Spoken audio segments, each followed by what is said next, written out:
Chucho Páez nuevamente desde el local de MNA Forja Mar del Plata y ahora rumbo a la universidad, a donde va a haber un encuentro muy importante en el marco de los festejos del Bicentenario. Así es, en el día de hoy tenemos una charla en el aula magna de la Facultad de Derecho, que son reflexiones acerca del Bicentenario de nuestra patria, ¿no? Van a estar Leandro Santoro, que es un dirigente de nuestra organización política a nivel nacional, la diputada nacional Fernanda Raberta y quien les habla. El hecho es compartir con la militancia algunas reflexiones acerca de cómo nos encuentran los 200 años de nuestra patria en la situación política actual, ¿no? La verdad que sí, aparte la universidad pública es el lugar donde uno se debe convocar para reflexionar no solamente acerca del pasado, sino fundamentalmente los desafíos que quedan por delante. Estas fechas son buenas siempre para hacer balances históricos, pero también para proyectarse. A 7 meses de que asume este gobierno, ¿cuál es la evaluación que a grandes rasgos pueden hacer desde el MNA Forja? Mira, lamentablemente estamos viendo un proceso de transferencia de ingresos brutal de los sectores asalariados a los sectores concentrados. Este gobierno está buscando mejorar la competitividad de la Argentina a costa de depreciar el salario y por eso estamos yendo de cara a una recesión brutal. De hecho, el Fondo Monetario Internacional prevé un decrecimiento del PBI de casi el 2% para este año, en el contexto además donde todas las variables macroeconómicas y sociales han sido desmejoradas, digamos, ¿no? La inversión social, bueno, la tasa de interés, el consumo, inclusive la recaudación, pues este es un gobierno que hace todos estos ajustes con la intención de reequilibrar el presupuesto y los primeros datos que tenemos hasta ahora son que la fuga de capitales se mantuvo y la recaudación impositiva disminuyó. ¿Qué significa esto? Que destruyeron el mercado interno, complicaron muchísimo la situación de las pymes, que son los principales formadores de riqueza, y al mismo tiempo están empeorando la recaudación del Estado, con lo cual el panorama que tenemos no es el más optimista. ¿Cómo nos encuentran estos 200 años de nuestra patria, esta vez en el aniversario de nuestra independencia, pero con la presencia nada más ni nada menos o invitado especial, el rey de España? Sí, nosotros entendemos que la lucha por la independencia es una lucha cotidiana que se dio a lo largo de nuestra historia, más allá de que hubo una declaración formal de la cual se cumplen 200 años. A partir de ahí, bueno, permanentemente el pueblo fue dando una lucha acerca de la independencia, ¿no? En todas las luchas históricas, como puede ser la lucha del irigoyenismo por el sufragio universal, la reforma universitaria, la revolución social del peronismo, el sufragio para las mujeres de Evita, el cordobazo con Agustín Tosco y René Salamanca, todas esas luchas fueron enmarcadas en lo que es la independencia. Más acá tenemos la lucha de los 90 en contra del neoliberalismo. En definitiva, lo que nosotros creemos y planteamos es que la independencia también tiene que darnos la posibilidad concreta de ser libres, de vivir en libertad, pero al mismo tiempo esa libertad tiene que tener un alto componente de igualdad. Así nos podemos realizar como sociedad. Creemos que en este momento no estamos en esa situación. Hay una gran desigualdad social. No puede ser libre un hombre o una mujer que ganan 10.000 pesos por mes y pagan 6.000 pesos de servicio. Esto tiene una libertad acotada. Entonces, esa es la reflexión que nosotros podemos hacer en este tiempo y esa es la nueva utopía. Trabajar para mejorar y para que la patria realmente nos comprenda a todos los argentinos. Creo que esa es la gran lucha que se viene y la gran utopía del futuro. Ustedes hablan de distribución regresiva, porque expliquémosle este concepto a la gente. Estos 12 años lo que se intentó a partir de la intervención del Estado en la administración de la economía, garantizar que parte de la riqueza que la sociedad producía se redistribuya de manera equitativa, con distintos mecanismos. Más tradicional y el más públicamente aceptado es la asignación universal por hijo, ¿no? Pero había un montón de mecanismos, el procrear, el progresar, la moratoria previsional, ¿no es cierto? Todas las políticas de producción y de construcción de empleo, como los repros, o sea, se construyeron un montón de mecanismos y instrumentos para que el Estado intervenga en la economía a los efectos de poder redistribuir indirectamente la riqueza. ¿Qué significa eso? Hay dos herramientas que son claves para entender las políticas públicas. Una es la AFIP y otra es el ANSES. Entonces, por ejemplo, la AFIP recauda y el ANSES redistribuye. La AFIP toma a partir de criterios, si querés, progresivos, digamos, a partir de que el que gana más paga un poquito más y el que cobra menos paga un poquito menos, una serie de valores, y esos valores son distribuidos con criterios políticos solidarios por la ANSES o por otros instrumentos del Estado, como puede ser el Ministerio de Trabajo o el Ministerio de Economía o Desarrollo Social, ¿no es cierto? Pero las dos instancias claves son esas dos. Este gobierno hizo exactamente lo mismo, pero en dirección contraria. En vez de incentivar la distribución progresiva del ingreso, o sea, intentar de garantizar la equidad social, lo que buscó fue que los sectores asalariados estados le den y le transfieran recursos a los sectores más concentrados del capital para ganar competitividad. O sea, parece irracional desde la perspectiva de la solidaridad social, pero la verdad que desde la perspectiva del lucro económico es lo que ellos han buscado, digamos, garantizar que los sectores más concentrados de la economía tengan maxi rentabilidad a partir de la tasa de explotación. ¿Qué significa esto? Que los salarios son más bajos, pero sin embargo los sectores más concentrados de la economía tienen garantizado un piso de rentabilidad. Sumado a tantos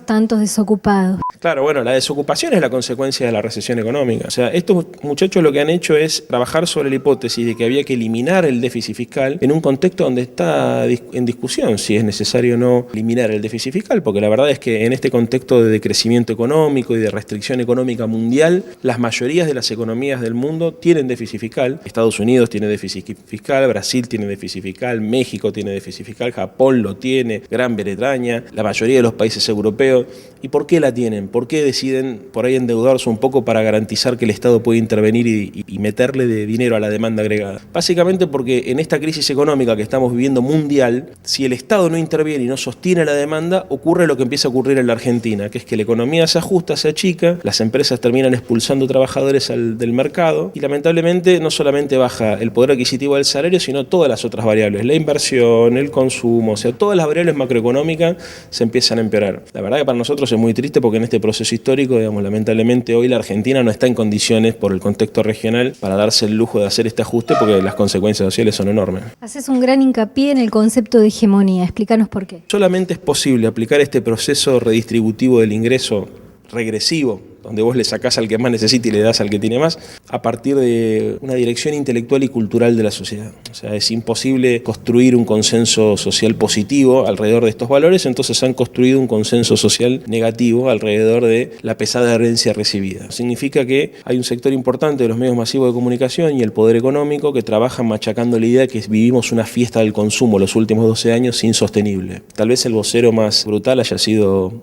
González Fraga, cuando les dijo a los argentinos que era un error pensar que los porteños, que en ese momento creo que habló de los trabajadores, en realidad podían consumir celulares, autos y irse de viaje porque eso... Después lo reforzó Michetti. Después lo reforzó Michetti, bueno, pero ¿qué encierra eso? ¿Qué encierra eso? La idea de, muchachos, hay que normalizar la economía porque esta situación que ustedes vivieron era normal. Es anormal que el trabajador tenga derecho a acceso a determinados bienes y servicios. Una economía competitiva, entendida como ellos la entienden, requiere que los laburantes se acostumbren a vivir con poco. Entonces, todo ese proceso de ajuste económico requiere una intervención política, intelectual y cultural sobre la sociedad para que sea aceptada. Te voy a poner un caso más concreto, o sea, el ajuste sobre las tarifas. Ellos estaban trabajando intensamente con varios comunicadores sociales y líderes de opinión la idea de que la sociedad se tenía que resignar a que vengan aumentos de 1.200%, porque habíamos vivido una fiesta como consecuencia del populismo que había regalado dinero. En realidad, el dinero que hoy el Estado, digamos, deja de poner para financiar o subsidiar las tarifas es el mismo que deja de recaudar en concepto de retenciones, por ejemplo. Ellos, cuando asumieron, una de las cosas que hicieron fueron eliminar las retenciones. ¿Qué significa eso? Que le dejaron de cobrar un sector de lo que se le cobraba a los sectores más concentrados de la economía. Bueno, obviamente, si dejas de recaudar en ese lugar, después te va a faltar para poder ponerle al subsidio, digamos, a las tarifas para facilitar el consumo de la familia. Es uno de los mecanismos, el tema de los subsidios, digamos, uno de los mecanismos indirectos de redistribución regresiva del ingreso. Te dejaron de poner plata ahí y el Estado, sin embargo, hoy subsidia indirectamente a los sectores concentrados. ¿Cómo avanzamos en ese espacio del terreno cultural para poder parar con ese egoísmo que el capitalismo nos impone? Yo creo que hay como distintos planos de acción. Por un lado vos tenés el plano de la acción política y creo que ahí las fuerzas políticas tienen la responsabilidad de interpelar a la sociedad proponiendo un debate de ideas. La presidenta mandato cumplida hablaba de ideas, acaba de pedirlo, hacen falta ideas, no veo ideas. Claro, no, pero es un debate de ideas, o sea, es la confrontación, no solamente de una propuesta política, sino fundamentalmente una cosmovisión. Hoy el debate político consiste en ver qué sector político tiene más procesados o qué sector político se acusa con la pirotecnia más fuerte para ver cuál es más corrupto, intentando embarrar al otro. Y ahí el que pierde la política. Vos hablabas de la ética de la política y la ética de quienes la ejercen, ¿verdad? De las conductas. Bueno, claro, son dos cosas distintas. Pero es importante remarcarlo porque es una forma de decir, bueno, yo necesito estas políticas para mi país y que la gente se comporte de determinada manera y sobre eso nos ponemos de acuerdo todos como patria.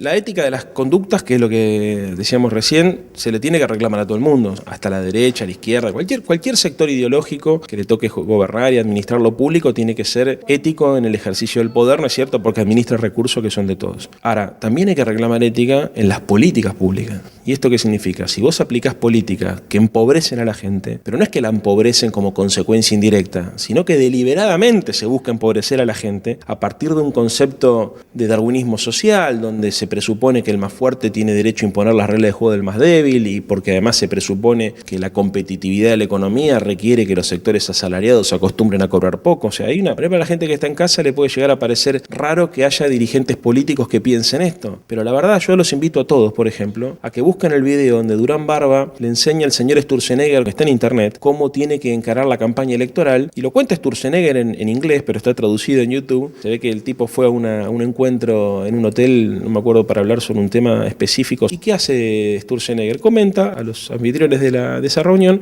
los consejos que le había dado Durán Barba. Entonces Durán Barba le dice, mira, no, vos no hables de política, no cuentes, no expliques, no desarrolles. Sturzenegger dice, pero ¿cómo no voy a hablar de política, no voy a desarrollar, si yo toda la vida me formé para ir al Congreso y para proponer cosas? Entonces Durán Barba le dice, mira, si vos vas a explicar lo que vas a tener que hacer, vas a tener que hablar que hay un déficit fiscal que vamos a querer eliminar, y eso es como consecuencia de una emisión monetaria que obviamente nosotros vamos a tener que reducir, y si reducimos la emisión monetaria se va a reducir el consumo, y si se reduce el consumo la gente va a perder el empleo. Lo que dijo Macri, si decía lo que iba a hacer no me hubieran votado. Lo que te quiero decir con este ejemplo es que ellos ya sabían lo que iban a hacer y lo tenían muy claro, o sea, por eso hay cierta perversidad, porque hicieron dos cosas. Primero, sabían lo que iban a hacer, y segundo, trataron de ocultarlo deliberadamente. Durán Barba, maybe you've heard about him, he's a very famous political consultant in Latin America, and he says, look, I want to ask you to do 4 things in this debate. You just do 4 things and you'll be okay, we'll all be okay. And okay, fine. So what are those 4 things? Well, the first one is don't propose anything. When you propose anything, I mean, what do you mean? I've prepared myself for 35 years to go to Congress and propose things. No, people are not particularly concerned about that, so just don't waste your time. That's not relevant for people, so please forget about proposing anything. Okay. What's the second thing? And he says, the second thing is don't explain anything. What do you mean, don't explain anything? There's, for example, one of the blocks of the debate was going to be on inflation, which is very high in Argentina today, and says, what am I going to do if I can't explain why? No, because if you explain inflation, then they're going to say that you're going to explain that money printing generates inflation, and that you have to reduce money printing, and if you have to reduce money printing, that means that you're going to do a fiscal adjustment, and a fiscal adjustment means people will lose their job, and we don't want you to kind of say that. You just, when you're in government, do whatever you think has to be done, but not right now in the middle of the debate. So I say, what do I do? What do I say? Just tell that they're lying with inflation numbers or say whatever, talk about your kids, it doesn't matter. El marketing político, la manipulación como consecuencia de estas herramientas donde ellos van midiendo a través de focus group o distintas instancias donde van midiendo qué decir y qué no decir para manipular la voluntad pública y la voluntad popular, la verdad que demuestran la perversidad. Por eso yo le pido a la gente que se tome el trabajo de investigar, porque efectivamente estamos viviendo un programa económico que busca deliberadamente reacomodar la ecuación económica y social de la Argentina. Inteligente y planificado, no están improvisando, saben lo que están haciendo. Hay de las dos cosas. Yo creo que en algún punto son inteligentes y planificados y perversos, que además miden la reacción de la gente, y en otro punto también, como consecuencia de la lógica que tienen del Estado, improvisan. O sea, hoy hay tensiones entre el presidente del Banco Central, el ministro de Hacienda, el ministro de Industria, digamos, los distintos subsecretarios y secretarios que forman parte del equipo económico. Entre ellos inclusive se pasan facturas porque no se reconocen liderazgo. Entonces hoy son como compartimentos estancos las distintas áreas de gobierno. Ahí tenés un problema como consecuencia de que ellos están acostumbrados a administrar una empresa, y en una empresa en general el CEO o el gerente es el que define y no consulta con otro gerente, ni mucho menos, digamos, con otro gerente de su mismo rango. Entonces acá tenés las dos cosas, improvisación y además cierta perversidad.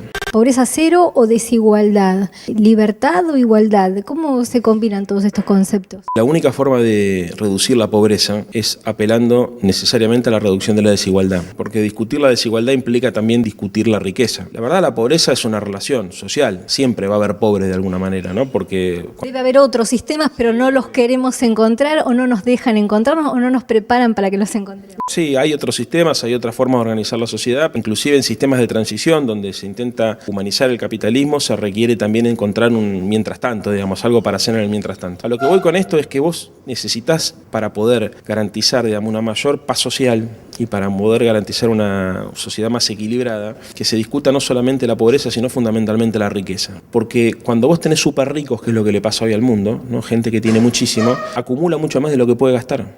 Entonces la riqueza está en función no de la producción ni de la sociedad, sino está en función solamente de la acumulación. Entonces vos tenés mucha gente que no tiene capacidad de consumo y mucha gente que teniendo mucha capacidad de consumo no le alcanza la vida para gastarla. Entonces, eso provoca desequilibrios en todo el mundo, digamos. De hecho, Piketty, digamos, que es uno de los intelectuales que hoy más renombrados en el mundo, un profesor francés, plantea justamente que el desafío, digamos, de las sociedades modernas, inclusive para preservar el capitalismo, es eliminar la desigualdad o reducir la desigualdad, porque si no estas tensiones no van a ningún lado. Y lo que nosotros estamos buscando en definitiva no solamente es garantizar la igualdad, sino también garantizar la libertad para todos. Lo que pasa es que para nosotros, para nuestra concepción política, lo que hay que hacer es distribuir equitativamente la libertad. O sea, no solamente igualdad de oportunidades, sino de igualdad de posibilidades y de acciones concretas, de capacidades, que todo el mundo tenga la libertad no solamente de poder ir al colegio, sino que además tenga la facilidad para que si efectivamente, por ejemplo, te toca por desgracia nacer en una familia pobre, que el Estado pueda asistirte para que además de tener la formalidad del derecho, tenga la posibilidad real de hacerlo. Cuando hablamos de contener el egoísmo natural que tenemos adentro nuestro y exacerbado por un sistema de capitalismo salvaje, hoy como nunca ustedes están trabajando con la solidaridad y con volver ese concepto de la patria es el otro. Estos modelos económicos, que fundamentalmente son dogmas económicos, lo único que pretenden es llevarnos a sociedades individualistas. Nosotros, por supuesto, que estamos en las antípodas de este pensamiento. Creemos en las construcciones colectivas, creemos en la solidaridad, creemos en el abrazo de todos los compatriotas. Fundamentalmente también creemos en la patria grande. Cada día estamos más convencidos de que la patria es el otro, que quizás hoy está en problemas. Entonces, más que nunca, debemos estar cerca del otro, cerca del prójimo, para darle un abrazo grande, para entenderlo, para contenerlo y para ayudarlo. Esa es la razón de la política y es un poco el horizonte que tenemos que marcar todos como militantes políticos, ¿no? En este marco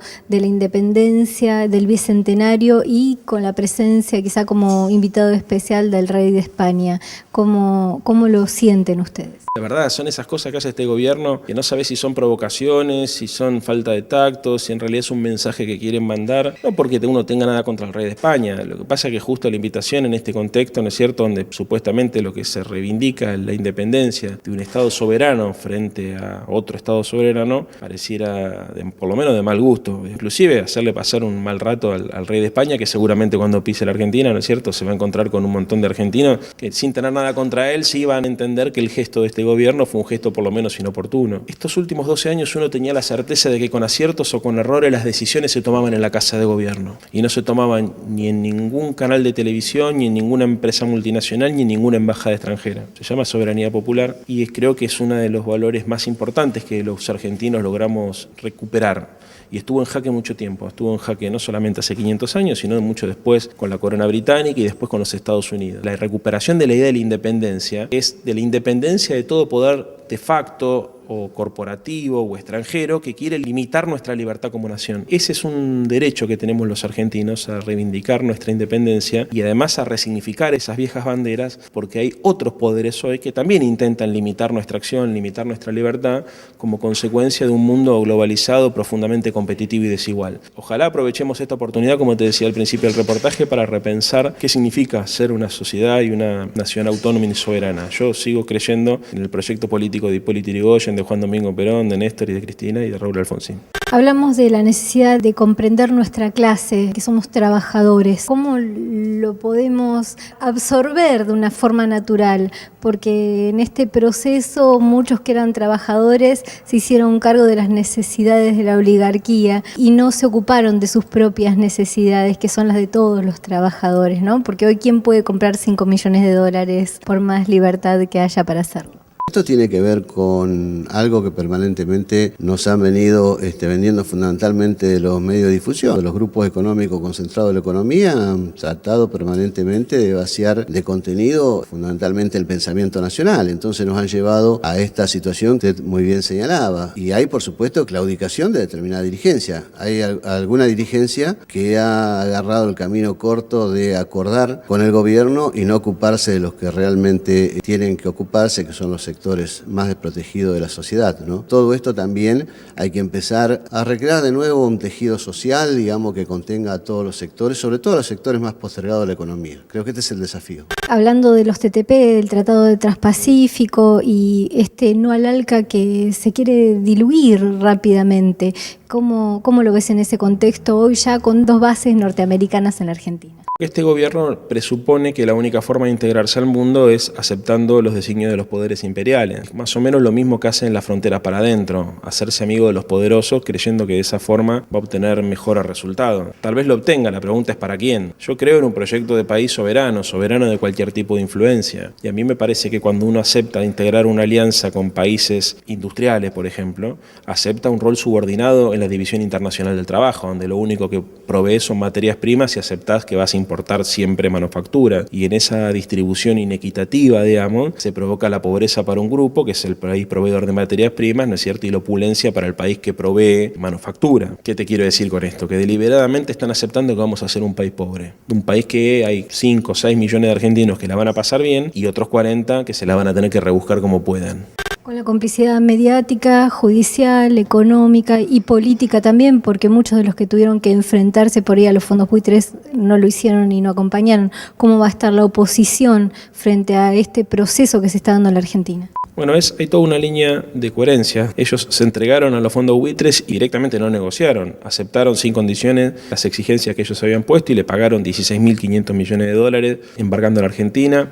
Hicieron lo mismo con las corporaciones mediáticas, porque lo primero que hicieron fue derogar la ley de medios y también se rindieron en esa pelea que el Estado tenía, no el gobierno, sino el Estado tenía. Y lo mismo con cada uno de los poderes fácticos. Yo creo que la oposición tiene que animarse a reivindicar la soberanía de la política frente al mercado. Y hay muy pocos dirigentes políticos que tengan el coraje de decirle a los poderes fácticos que son autónomos de ellos. Hay muchos de los militantes o de los cuadros de este gobierno que estuvieron a sueldo hasta hace muy poco de estas fundaciones privadas o de estas embajadas extranjeras, muchos de ellos. Entonces es lógico, inclusive ni hablar de los CEOs, que directamente eran gerentes de empresas multinacionales que tienen intereses directos en la Argentina. El caso más prototípico, no el único obviamente, pero el caso más prototípico es el de Aranguren. Cuesta imaginarse destellos de autonomía. Están de los dos lados del mostrador hoy. Ellos son parte del poder real. Y el poder real siempre se confrontó. Inclusive en la época de los militares hay cosas que en la Argentina no se hicieron. Pero voy a poner un caso para que se entienda más todavía. Pinochet hizo un desastre en Chile, pero no privatizó el cobre. En la Argentina